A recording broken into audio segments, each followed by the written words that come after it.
Cheers to Career Month. Cheers. Yes. Oh, yes. Ready. Yes. Good.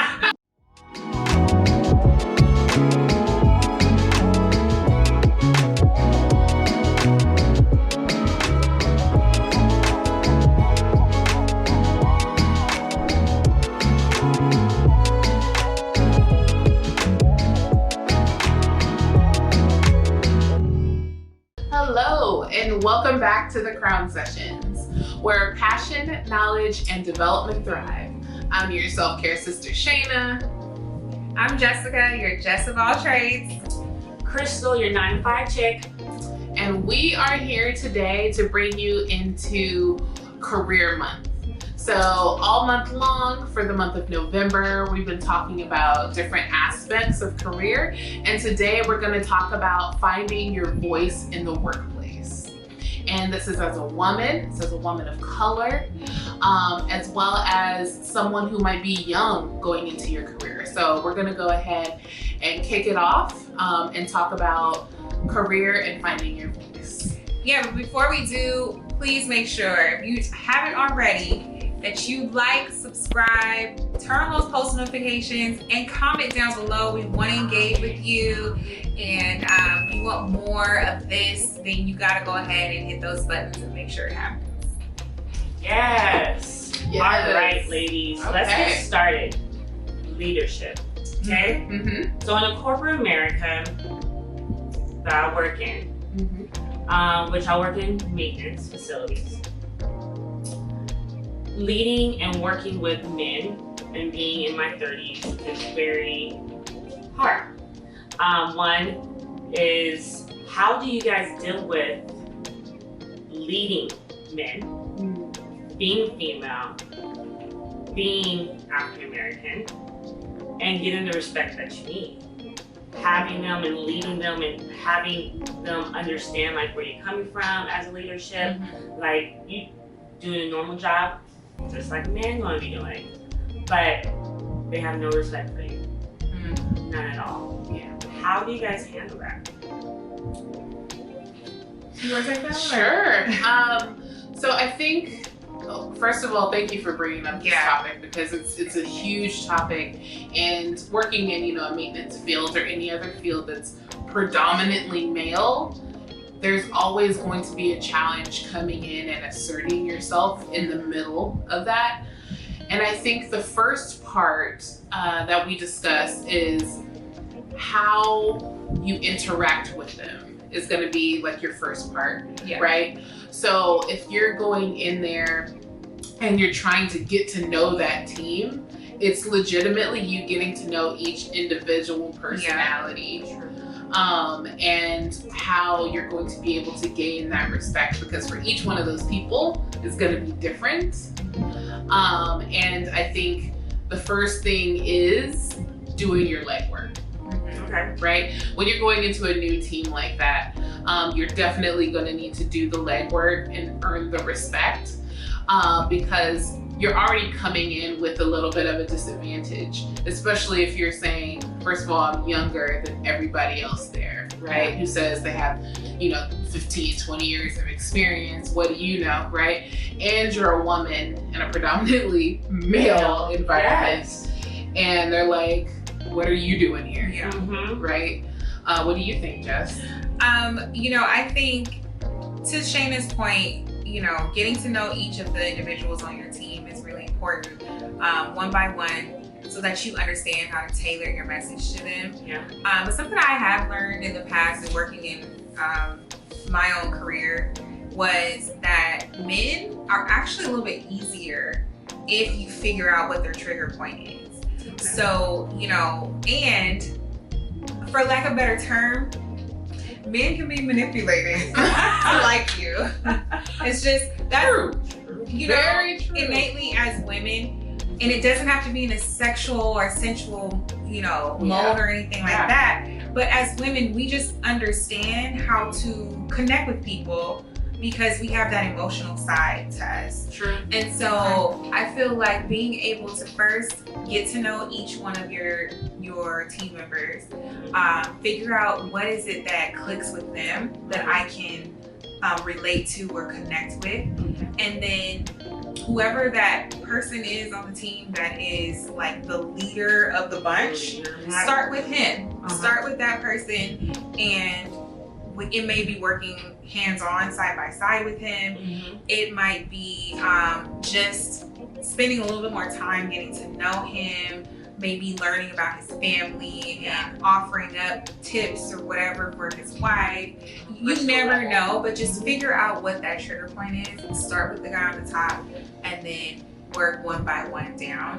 And I feel like once you've done that, you get the guy on the top nice and fuzzy and good. He's gonna spread the word, and then all you have to do from there is really do that same thing with the rest of the team and just be consistent.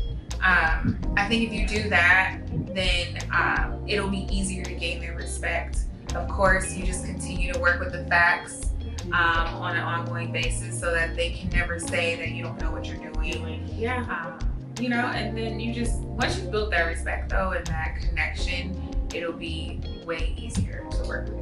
And I definitely understand that's like the hardest part. It's like you go into unknown territory. You're like, she's a new one here. Like, oh, fresh meat. Like she doesn't know anything. And I don't want to come in there and overcharge, because I'm not. I really just want to be transparent. I want to be straightforward with them and just get to know them.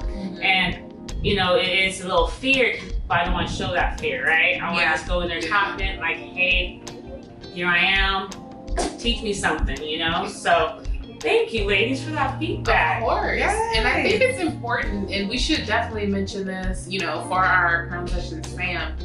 There's an element of learning the game, right? So every single business, workplace, there's a game to follow, right? And not everybody wants to play the game. That's totally understandable.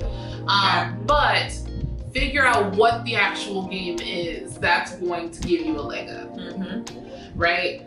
You might not want to play it how they play it, but you're gonna figure out your way around that game, right? So it's really learning your environment. It's paying attention. Honestly, it's paying attention and being very well aware. Definitely. Speaking of being aware, something I struggled with when I was working in corporate America, and I still kind of struggle with it now just because of the feedback that I used to receive. The company that I worked for was like feedback heavy. And so I used to get the feedback as a leader that I was intimidating, that I came off intimidating. And it would really like rock me to the core, because I know that I can come off as being stern or firm, but in my mind, my perception of how I led was not intimidating. I think my perception was very much so different. I felt like I was supportive. I felt like, I never yelled at anyone. I never, was intentionally mean or anything like that. And so, have you guys ever received similar feedback? And if so, as a minority female in your field, how have you navigated that? Man, you're preaching to the choir right now. I can tell you that 1000%. So you really get that, angry Black woman stereotype. And it's so easily done. When you have an assertive personality, because that's natural, that comes with our culture, right? But I've gotten that feedback. And I got that feedback actually directly from my team. And it was okay. I'm perfectly okay getting and receiving feedback, because I think every ounce of feedback is a gift, whether it's something you want to receive or not. It's up to you. But it's telling you something that you're putting out, right? So for me, what I had to do was drop my wall a little bit. So I tend to have really bad RBF. I do. It's just a fact. Me too. So let's say it's a resting bitch face, and I really do. And I was actually made aware of that by a friend that I was practicing interviewing with, like he needed help practicing for interviews. And the first thing he said to me was, "Why are you looking at me like that?" And I'm like, "What are you talking about? Like, what do you mean?" He was like, "You're looking at me like you want to kill me." And I was like, and I thought he was so extra and exaggerating, right? And then I went into the bathroom just to see, like, what am I, like, I'm pretending and talking. And I was like, well, damn. Yeah. Okay, got it. But that happened with my team. So my RBF naturally comes on when I'm focused as well. Same here. And so I had to learn how to take myself out of it when I was talking to my team or talking to my peers and be personable and look them in their eye. Yeah. Learn that kind of person-to-person connection piece. Okay, first of all, girl, you are preaching to the choir right now. Like, legit. So let me take it back to, I've experienced this to like an extreme degree. And the first thing for me that actually happened was I got that feedback from my team. So I have a funny story that helped me realize that I have an incredibly bad RBF. So I have a really bad resting bitch face. And the problem is my RBF comes out when I'm very focused or I'm being very direct. So, and I did not notice. So I found this out when I was actually helping out a friend, helping him do interview prep. And this was probably 9 years ago when this happened.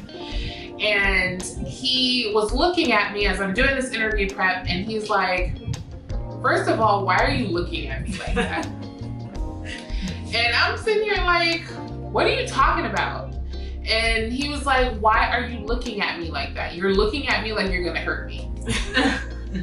And I was like, no, I'm not. So I got up, I went into the bathroom and like practiced really quick. And then I noticed what he saw. Like, I would have never known that. So how do I know how to change my face? So I'm very happy that he told me.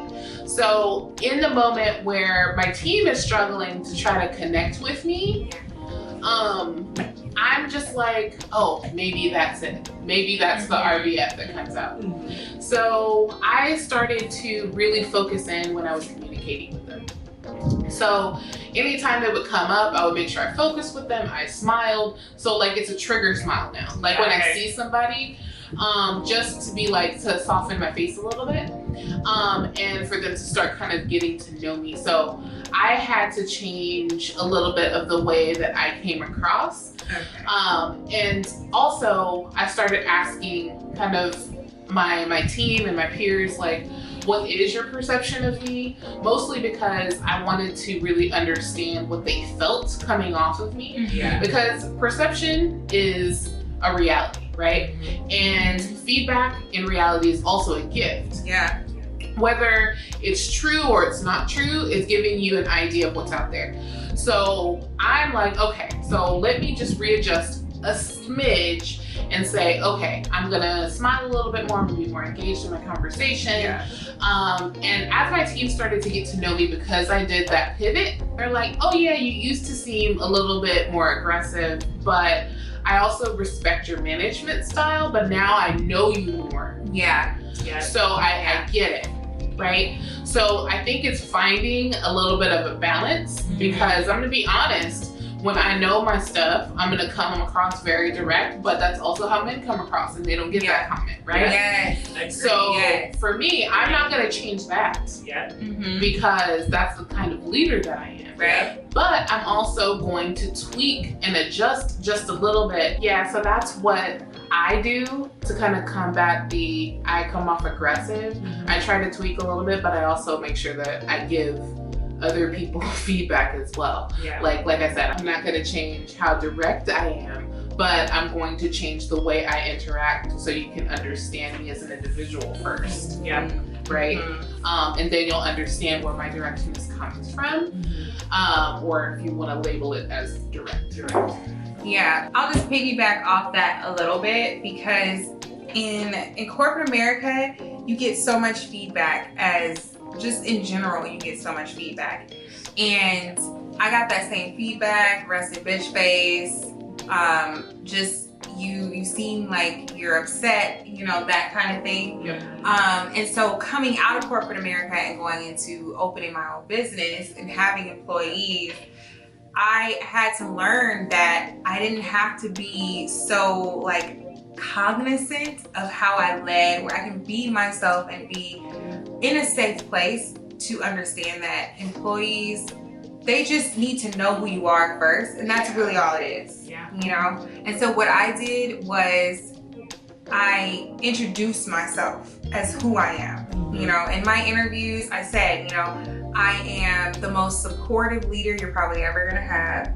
I am going to walk you step by step, not just through your role, but I'm going to help you become a better person and help you meet your best self. Yeah. But I'm also stern. I'm also firm. Yeah. And so if you are someone, if you know deep down in your heart that you are easily offended, or that you get hurt easily, or you're emotional, this is probably not the work environment for you. Yeah. So I just need to know that when I'm saying something to you, that you're not going to take it personal. You understand that no matter how if I have an RBF or not, that you understand whatever I'm telling you is coming from a good place.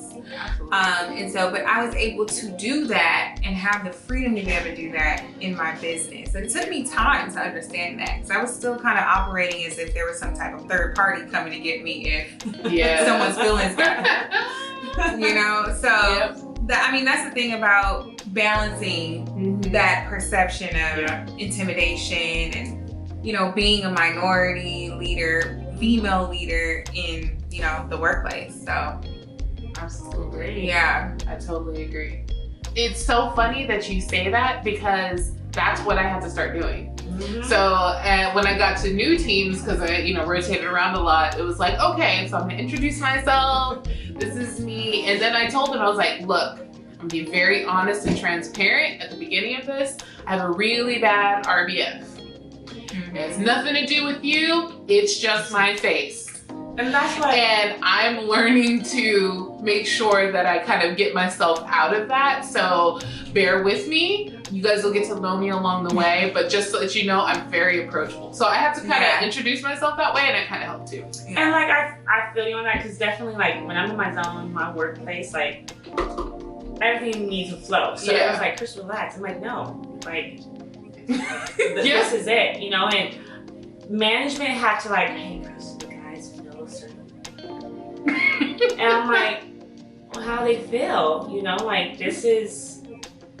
I got business to run. Like I'm presenting stuff and, you know, communicating to them. Like, is there some way to communicate? Like I felt like I couldn't be me. So Jess, I totally understand what you are going through. And when Shana said wrestling bench, was definitely all there. But I think it's when we get in that mental work space, like we gotta get stuff done. Yeah. And when I was addressed by my management team and even some of my texts, it was like, hey, can you just chill? I'm like, what do you mean? And I had to take a step back. I still was in that work mode, professional space.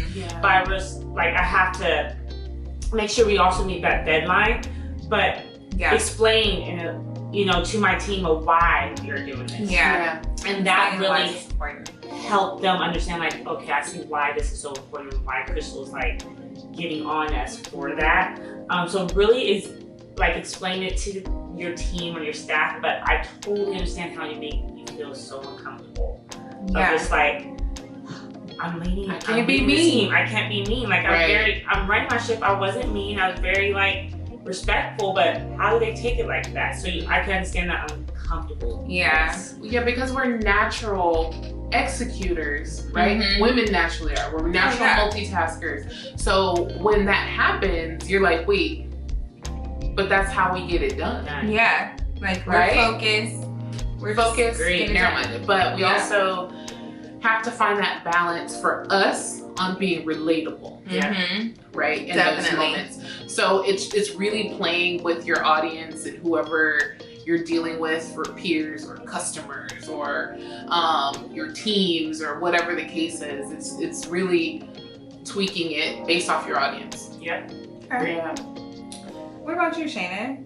So I have a question for you guys. Yeah. Now we've all been in careers and you've been the newbie before and you trying to figure out, how do I move up? How do I go Day one and just hit the ground running? Yes. Right? How do you try to go ahead and prove yourself to whatever management is looking for, so you can move to the next level or prove that you know how to do your job and come in all guns blazing? Because I can tell you from my experience, you always see a lot of, whether you're young people, you're a woman, you're a minority, you're trying to come in and prove that, yes, I deserve to be here, because we have that imposter syndrome going on, right? But you're also trying to find a balance and not overwork yourself, because proving yourself, sometimes you equate with, I need to work more and say yes to everything. Yes. And that's not necessarily what the answer is. I'll have to say, like, That's a hard one. that is a very good one, and just speaking for my experience, like, how can I prove myself? Yeah. And just not overwork, because I will definitely admit I'm the one that will overwork and work more. But I think it's just taking on that challenge of, like, hey, I can take on this project. Yeah. That's the start. Proving them, like, oh, she led this whole project through the beginning and end of this whole, and led her team to complete this and to meet the deadline, to meet that goal. So I think it's a different way to, instead of overworking yourself, is saying, hey, you know what? I've been in this department for 2 months now. I want to take that next step. This is where I want to be within 6 months. What opportunities do I have? Asking those questions and seeing what opportunity there is. You know what? I want you to lead this project. I want you to lead this team to complete this. You have until XYZ to complete. Yeah. That's how you strive to show. And those are numbers you keep. These are things that you show, like, I did this when review time comes. Yeah. So, I think, and this is something that I tell when I was in the position in my career, and I still do it as a business owner too, but I help my employees set realistic goals, even the new ones. Yeah. So I say pick 3 overlying goals that you want to meet in the next 2 years. Most corporate environments, it's 18 months, right? Yeah. So what are 3 top goals that you want to meet in the next 18 months? And then let's work backwards. Like, how do we reverse engineer that so that we can create a realistic action plan in order for you to meet those goals? And then from there, you're just focusing on those 3 goals. That might mean that it's a sequence of multiple projects that lead you in the direction of that one goal. Yeah. But multiple projects that get you a little bit closer to, whether it's driving sales or improving team culture or engagement, or what are those little projects that you can execute to help to get you to that bigger goal. And then at the end, you can say, well, it only took me 18 months to meet these 3 goals, and these goals were this, that, or the other, and I actually exceeded them. Because most times, if you're really focusing on it, you end up exceeding it. Yes. And then you can say, this is what I did, I'm ready for the next opportunity. I totally agree. And what we're talking about here in this discussion, in this portion, is working smarter and not harder, right? So it doesn't mean that I'm gonna prove to the boss that I'm the yes man. I'm gonna do every project you throw at me because I want you to see me. Yeah. And you end up overworking yourself, and you become resentful if, heaven forbid, something happened and somebody else gets that promotion, you don't. Right? So what were they doing that you didn't? And in that circle, you have to realize, no, I'm not going to say yes to everything. I'm going to say yes to the right things.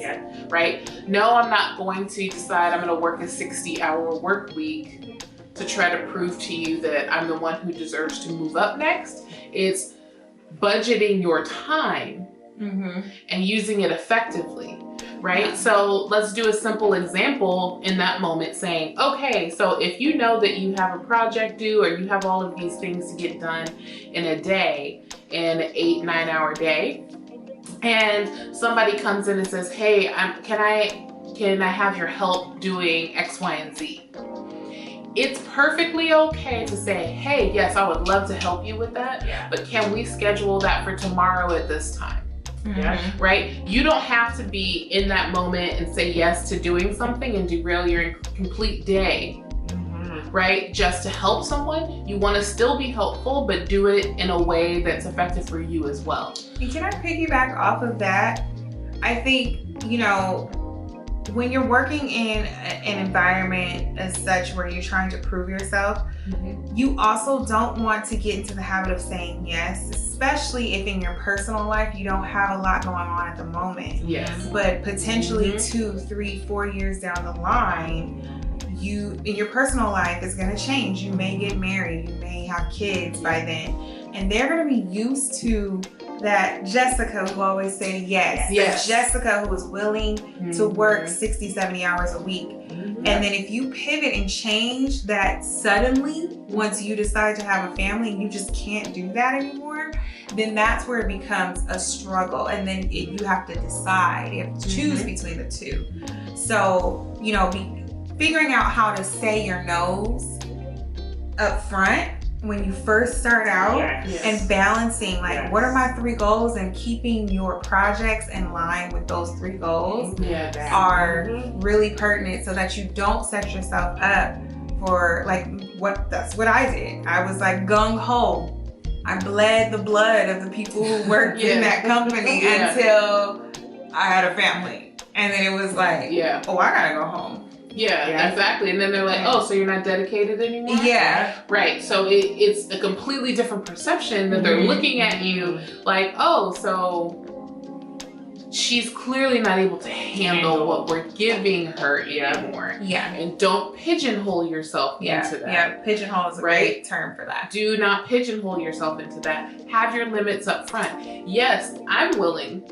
For example, if I'm going to want to learn a different skill at work and learn how to do something, I'm willing to work 10, 12 hours that day to learn it, because that's what I want for my development. That doesn't mean I'm here doing something for you for 12 hours, right? Pick and choose the things that you're willing to spend the extra time doing and that are worth your time, right? Because certain little odd jobs and tasks might not necessarily be worth the outcome. Probably getting paid salary, and you know, you gotta decide, because the more hours you work, the less you're getting paid per hour. Exactly. Yes. Yep, and you have to remember that. Yeah, definitely. Well, ladies, great discussion today. That was awesome. That was great.